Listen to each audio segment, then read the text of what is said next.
Good evening, dear students. I am Ms. Vandana Pai. In today's lecture of the subject Management of Industrial Relations, which is related to Diploma in Human Resource Management, we will be studying the objectives of industrial relations. Prior to actually starting the objectives of industrial relations, let's revise what we have studied into last lecture. Okay. Industrial relations may be defined as the relations and interactions in the industry, particularly between the labor and management, as a result of their composite attitudes and approaches in regard to the management of the affairs of the industry for the betterment of not only the management and the workers but also of the industry and the economy as a whole. The term industrial relations it does explains the relationship between employees and management which stem directly or indirectly from union employer relationship. Industrial relation is the relation in the industry created by the diverse and complex attitudes and approaches of both management and workers in connection with the management of the industry.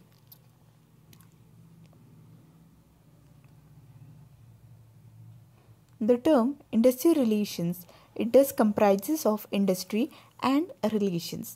Industry means any productive activity in which an individual is engaged. It includes primary activities like agriculture, etc., and secondary activities like manufacturing, construction, trade, transport, commerce, etc.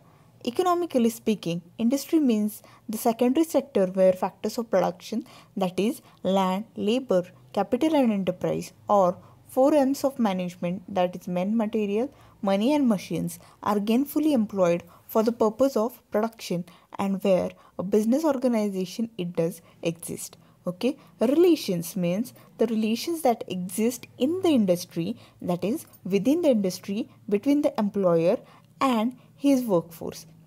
Different authors they have defined the term industrial relations in somewhat different way. Okay, according to Bethel and authors, industrial relations is that part of management which is concerned with the manpower of enterprise, whether machine operator, skilled worker, or the manager. Manpower of the enterprise can thus be classified as management and workers or employers and employees, and industrial relations can thus be treated as a relations between the employer and the workman.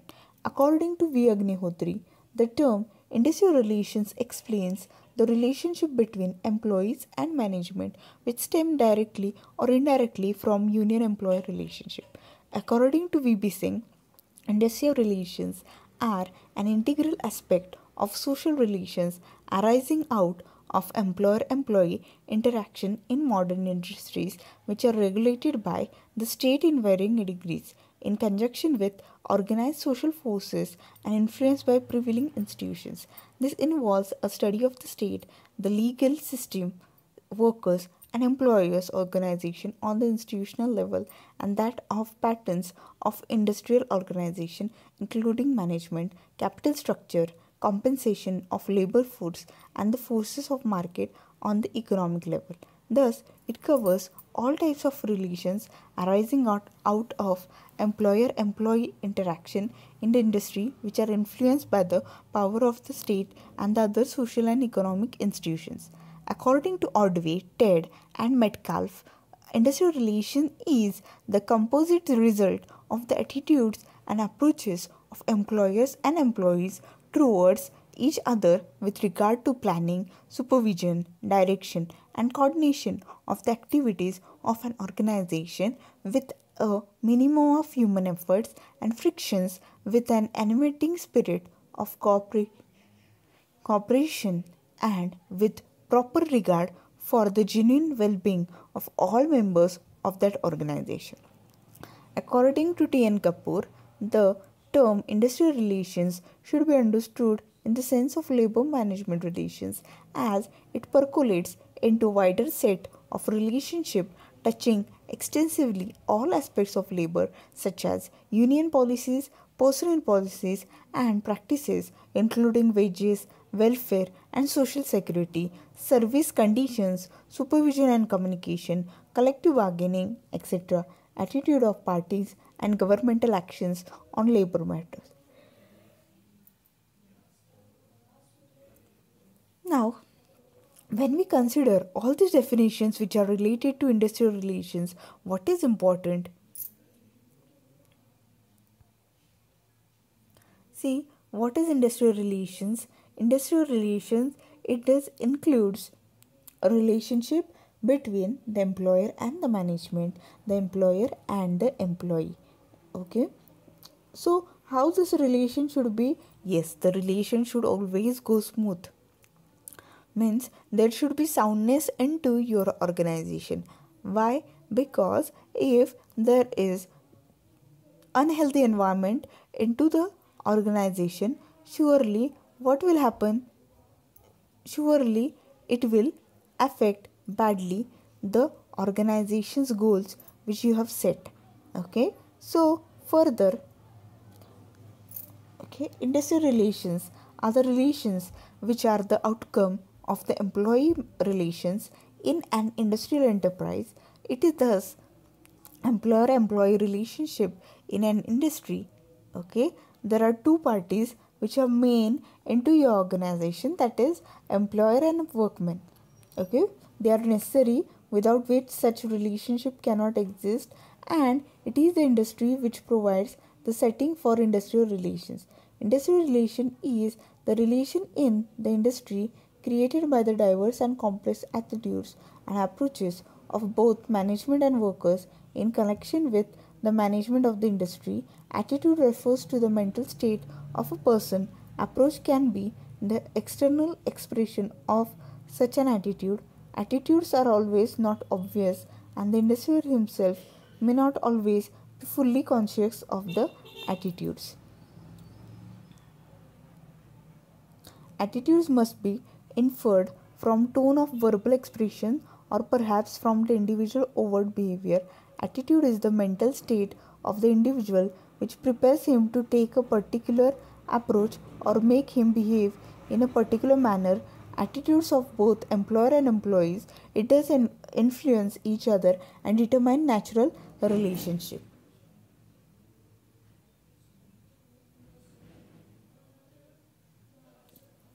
This relationship emphasis on the process of accommodation whereby both the parties develop skills and methods of adjusting to the cooperating with each other. Industrial relation is not a simple relationship between the two parties, but it is a set of functional interdependence involving a number of factors, say historical, economic, social, psychological, demographic, technological, occupational, legal, and other etc. It therefore requires an interdisciplinary approach for its study. In this context, industrial relations are the relations and interactions between management and workers, and as a result of their composite attitudes and approaches.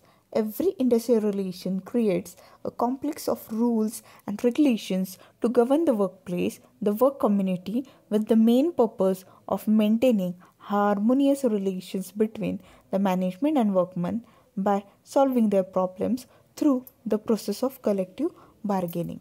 So, in industrial relations, what is happening?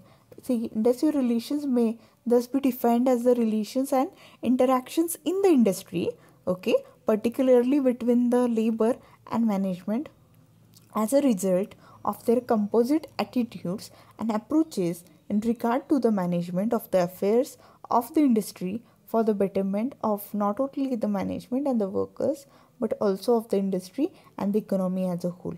Okay, the industrial relations are relation between whom? Yes, the employee and employer in their day-to-day work. Hence, it is a continuous relationship.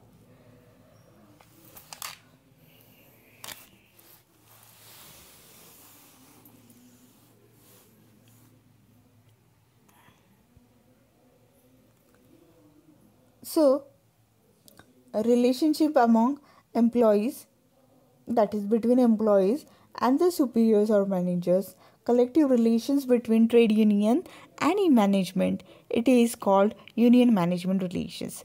collective relations among trade union, employers association and government. Okay, industrial relations has to attain the maximum individual development, desirable working relationship between management and employees, and effective molding of human resources. They have also asserted that either industrial relations or personal administration is primarily concerned with all functions relating man effectively to his environment. Thus, the scope of industrial relations seems to be very wide. It includes the establishment and maintenance of good personnel relations in the industry, ensuring manpower development, establishing a closer contact between persons connected with the industry and that between the management and the workers, creating a sense of belongingness in the minds of management, creating a mutual affection, responsibility and regard for each other, stimulating production as well as industrial and economic development, establishing a good industrial climate and peace, ultimately maximizing social welfare. Industrial relations has twofold objectives of good industrial relations are to preserve industrial peace and to secure industrial cooperation. If we have to establish industrial peace, the workers must be assured of fair wages, good conditions of work, reasonable working hours, holidays, and minimum amenities of life. Industry can be defined as venture of cooperation under the direction of the management to secure the effective coordination of men, material, and machinery and money. The objectives of good industrial relations should be development and progress of industry through democratic methods, stability, total well-being and happiness of the workers, and industrial peace. Industrial peace is the fruit of good industrial relations. It is harmonious atmosphere where there is no inequalities, no strikes, and no industrial disputes. Regional prejudices, clashes have no place where good industrial relations it does prevail. The primary objective of industrial relation is to bring about good and healthy relations between two partners in the industry, the management and the laborers.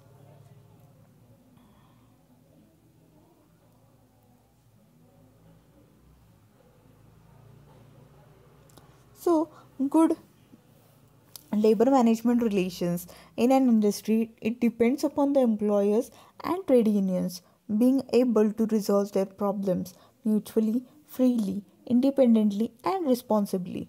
The trade unions and the employers and their organizations must be desirous of resolving their problems mutually through the process of collective bargaining. However, the assistance of appropriate government agencies may be sought in resolving the problem whenever necessary in the public interest. Collective bargaining, therefore, is the cornerstone of good relations, and appropriate legislative measures must be adopted to aid the maximum use of this process of accommodation.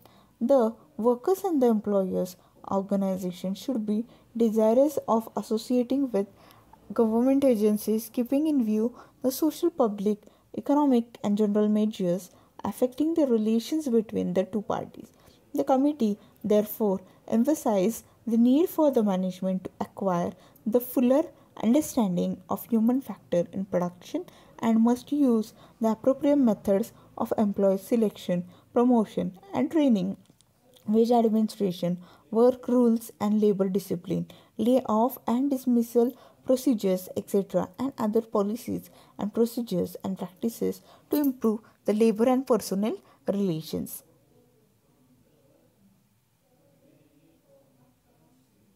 So, the industrial relations is chiefly concerned with the management and the workers' relations or the employer employees relations, but its scope is not limited only to this aspect. It also includes labor relations, that is, relations between workers themselves or between various groups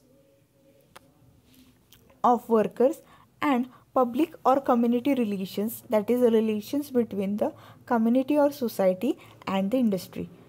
See, there are so many groups of workers in industries like workmen, supervisory staff, management and employer, and harmonious relationship between various groups that affects the social, economic, and political life of the whole community. Thus, industrial life creates a series of social relationships which regulate the relations and working together of not only workmen and management but also of community and industry. Good relations, that is good industrial relation, not only indicate the cordial atmosphere in the industry but also facilitate higher and quality production and industrial growth. Thus, industrial relations include four types of relations: labor relations, that is the relation between union management, also known as labor management relations; then group relations, that is the relation between various groups of workmen, that is workmen, supervisor, technical persons, etc. Employer employee relation, that is the relation between management and employees. It denotes all management employers relations except the union management relations. Then the community or public relations, that is a relation between the industry and the society. The last two are generally not regarded the subject matter of study under industrial relations, but they form part of the larger discipline sociology. Okay, the first two are studied under industrial relations, but these two, labor management relations and employer employee relations, are synonymously used. Okay, so also with this we have gone through the characteristics of industrial relations. Okay, so let's revise that characteristic and then we will be going through the objectives of industrial relations. Okay, the silent features of industrial relations are basically, okay, the first thing is the parties which are involved into industrial relations activities. Okay, see, basically two parties, that is workers and management, are involved in the process of establishing relations.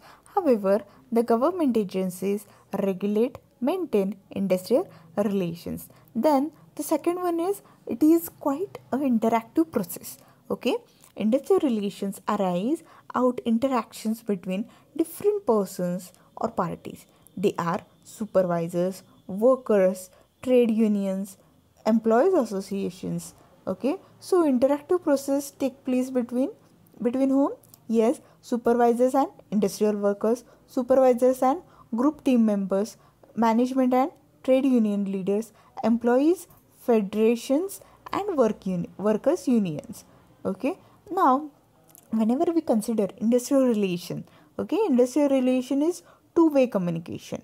Okay, industrial relation is a two-way communication process. One party gives stimuli, that is the information is provided by one person, other party responds to the stimuli.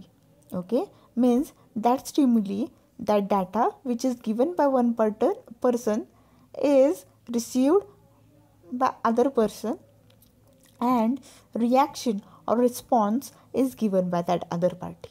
Okay, so the transaction occurring through such mechanism is either complementary or cross. More the complementary transaction, better will be the industrial relations situations.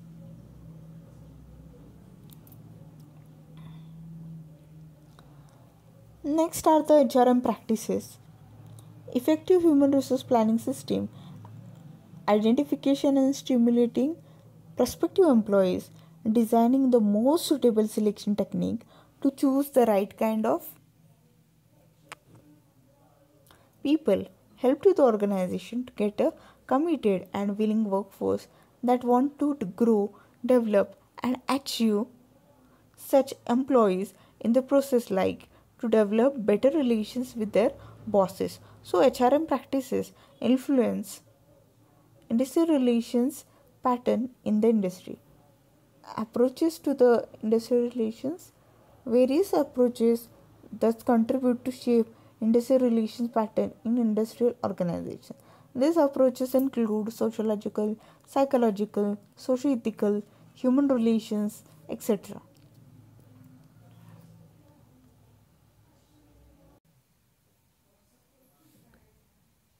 Relations is a two-way communication process. One party gives stimuli and other party responds to the stimuli. Okay. Effective human resource planning system emphasis on identification and stimulating prospective employees, designing the most suitable selection technique to choose the right kind of people, help to an organization to get a committed and willing workforce that want to grow, develop, and achieve. Such employees in the process like to develop better relations with their bosses. So HRM practices influence industrial relations pattern in the industry. Okay, various approaches have contributed to shape industrial relations pattern in industrial organization. These approaches include sociological, psychological, socio-ethical, human relations, Ghanaian system approach, etc. Okay, the state plays a very important and vital role to influence industrial relations situations through its activities as facilitator, guide, counselor for both the parties in the industry. Role of trade union. Behavioral manifestations of workers are mostly governed by the trade unions to which they belong. Hence, trade unions' perception attitudes towards management influence workers to form their mind set that regulates, promotes interactions with the management. Then, it does includes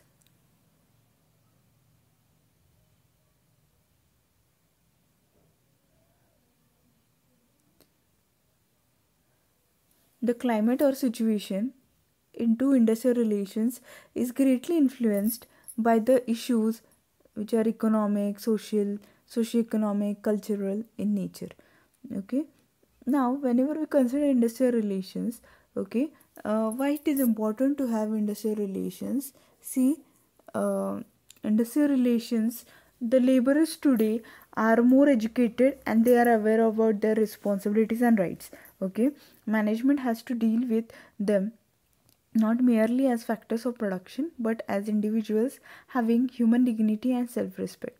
The objective is to change the traditional views of management and labor towards each other and develop mutual understanding and cooperation and work towards achievement of common goals. Good industrial relations lead to industrial peace and increase the production activity. Joint consultation between employees and management always increases the way for industrial demography and democracy, and they contribute to the growth of organization. Conductive industrial relations motivate their workers to give increased output. Problems are solved through mutual discussions, workers' participation, suggestion schemes, joint meeting, etc. Good industrial relations increase labor efficiency and productivity. With increased productivity, the management is in a position to offer financial and non financial incentives to workers. Every organization strives to induce good industrial relations to ensure industrial peace and avoid labor unrest like strikes, gheravs, demonstrations, slogan shouting, work stoppages, etc. Healthy work relations must exist for the development and promotion of harmonious labor management relations, which has become very important in the modern industrial society. So,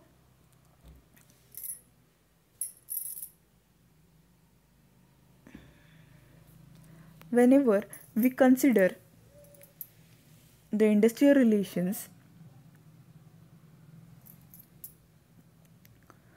good industrial relations depends upon large number of factors and conditions. Actually, every industry moves ahead with its good or bad history of industrial relations. Harmonious relationship between the workers and management marks the good history of the enterprise, while strikes and lockouts characterize the bad history of the business. History, good or bad, established ones will take time to change. Okay, once military or militancy, that is strikes, lockout, etc., is established as a conduct of operations, there is a tendency to continue. If harmonious relations are established, it will perpetuate. This, however, does not mean that militancy situations cannot be converted into a harmonious relationship of, or vice versa. Rather, what it means is that probability of peaceful relations is greater where mutual understanding exists, and the probability of conflict is greater when industrial conflict has been accepted as a normal conduct of business. Strong trade unions help to promote the status of labor without the interest of management. Trade unions maintain good relations with the management, and they do avoid militancy and strike situations. Okay, enlightened trade unions induce the workers to produce more and persuade the management to pay more. Okay, they mobilize public opinion on vital labor issues and help the government in enacting progressive labor laws. Okay, they develop right kind of leadership, avoid multiplicity of unionship and union rivalry. Hence, a strong, responsible and enlightened trade union promote healthy industrial relations. Okay, negotiating skills of management and workers. Okay, it does includes well experienced and skillful negotiations. Okay, then there are certain economic factors which are responsible for industrial relations. There are certain social factors like social values, social groups, social status, also they do influence the industrial relations.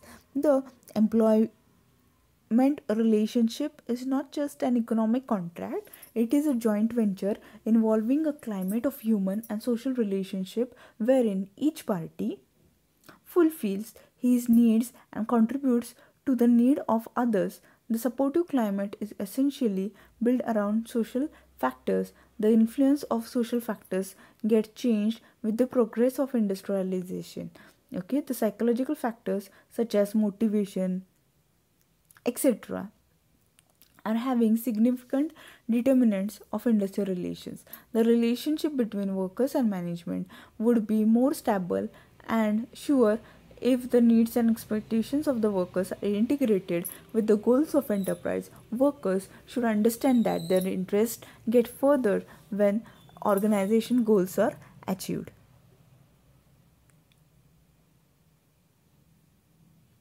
Public policy and legislation. The regulation of employer-employee relations by the government is another important factor for the smooth industrial relations. Government intervenes the relationship by enacting and enforcing labor laws. Okay, laws related to the saving or saving the relationship between employer and employee. Okay, so whenever we do consider the relationship between the employer and employee, that is which comprises of the industrial relations, there are certain objectives. Okay, so the objectives of industrial relations, they are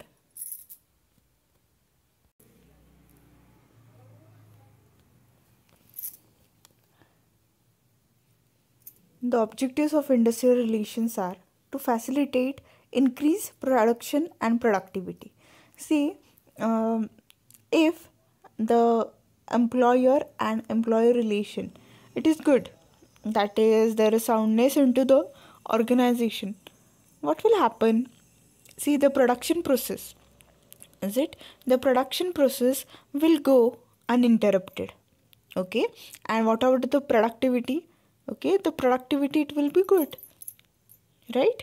Okay, means the workers, okay, or the employees, whenever they will be thinking about the organization, okay, they will feel that, okay, if the organization, that is, and the employers, if they make or avail the facilities and amenities which are needed by that workers, okay, surely the worker will be getting the job satisfaction. Okay, whenever the worker is satisfied, Okay, whenever the worker is satisfied, um, related to the work environment of that organization, surely, okay, what will happen is the employee will be giving his 100% towards the work. Okay, whenever he utilizes his 100% potential towards the work, okay, surely the productivity of the organization will always be increasing ones. Okay, then whenever the industrial relations, that is the relation between the employer and employee, it is good, then surely it will facilitate increase production and productivity. Okay, then to safeguard the rights and interest of both labor and management by enlisting their cooperation.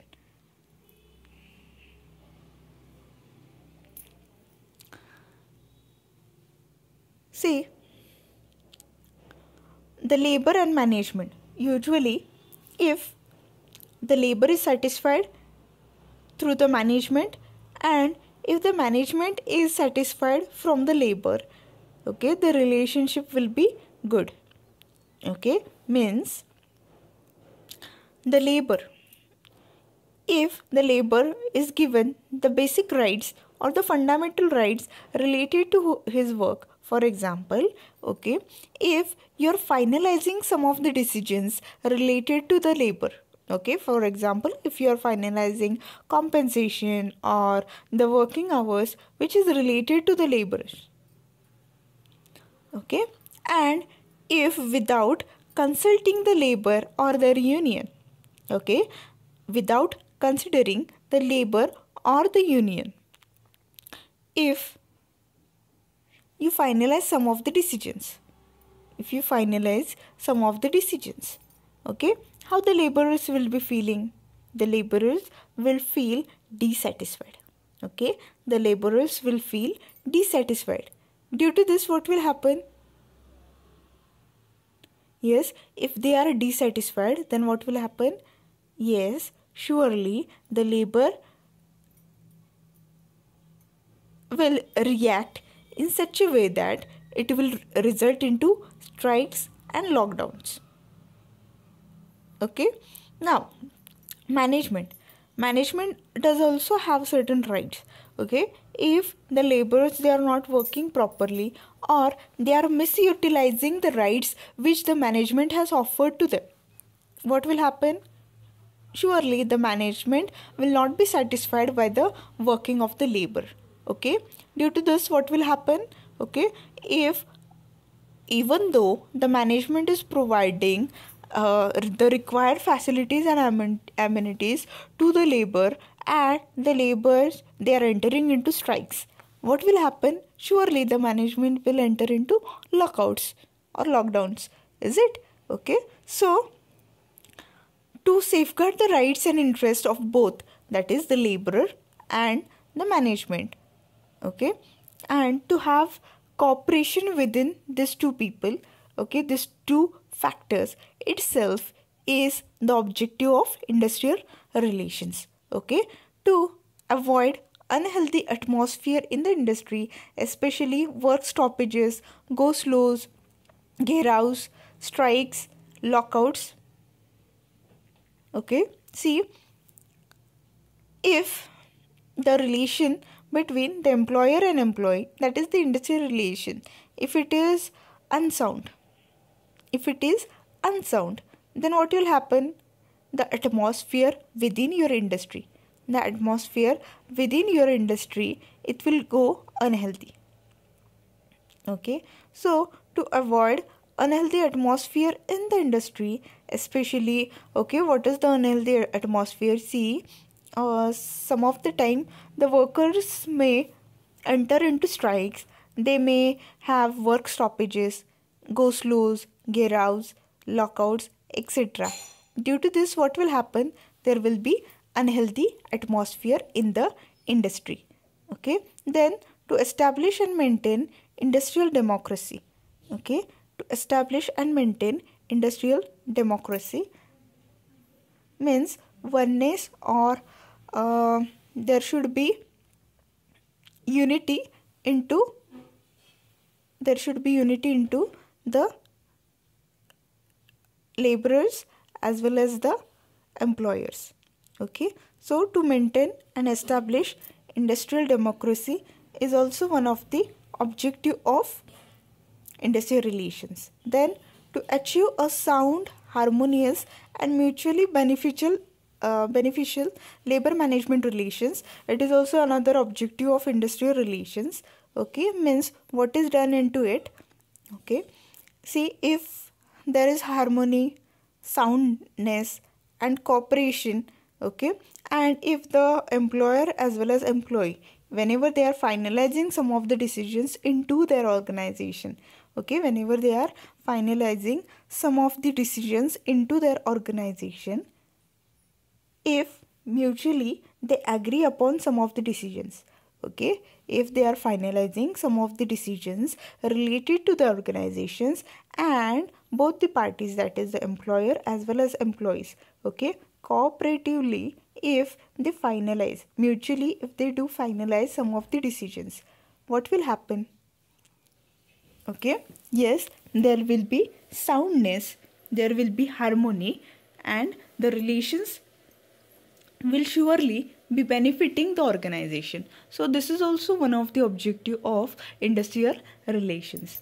Okay, then to correct an imbalanced, disordered and maladjusted social and economic order with a view to reshape the complex socio-economic relationship following technological and economic progress. Okay, means if you think that the socio-economic relationship, okay, socio-economic relationship should also be balanced one. There should not be any imbalance, disorder or any adjustment into social and economic order. Okay, and then surely the industrial relations, that is the relationship between employer, employee and the management, okay, employer, employee and the government, it should be harmonious one, sound ones. Okay, then to control and discipline and parties concerned and adjust their conflicting interest. Okay, means if the two parties related to the industrial relations, that is the employer and employee, if they do have any misunderstanding, if due to some of the reasons, if they enter into conflicting phase, okay, if they enter into conflicting phase, what will happen? Okay, it will surely disturb the schedule of your organization. Okay, see, on one part, the production will be suffered, okay, the productivity will be hurted, okay, in turn the organization's goals will be affected. Okay, so if you think that, okay, the parties concerned towards the industrial relations, they should not be having conflicting interest means what? Okay, if they mutually agree upon the same interest, then what will happen? Yes, the organization's production activity as well as the organization's goals, it will be achieved within the given time period or time limit.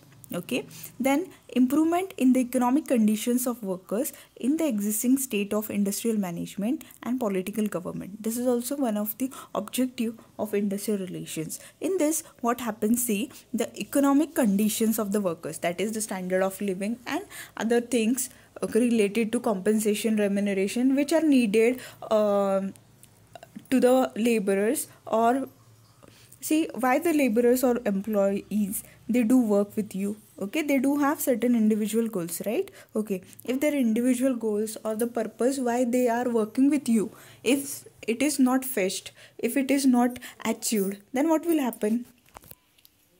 Yes, there will be conflicting interest, or they will not be satisfied whenever they are working with you, is it? So if you think that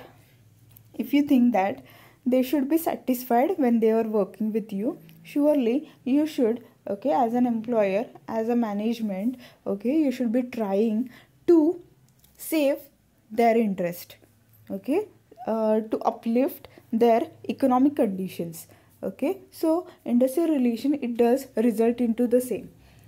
Then to regulate production and promoting harmonious industrial relations, okay, means both the production as well as the harmonious industrial relations. How to maintain this? This is also an objective of industrial relations, both the employer as well as the employee, okay. If they are satisfied on their part, if their goals they are achieved, okay, surely they will be satisfied by the relationship between them, okay, which will in turn be benefiting the organization as a whole. Then socialization or rationalization of industries by making the state itself a major employer, and assigning of proprietary interest of the workers in the industries in which they are employed, okay. These are also the objectives of industrial relations, okay. So with this we do conclude today's lecture. Thank you.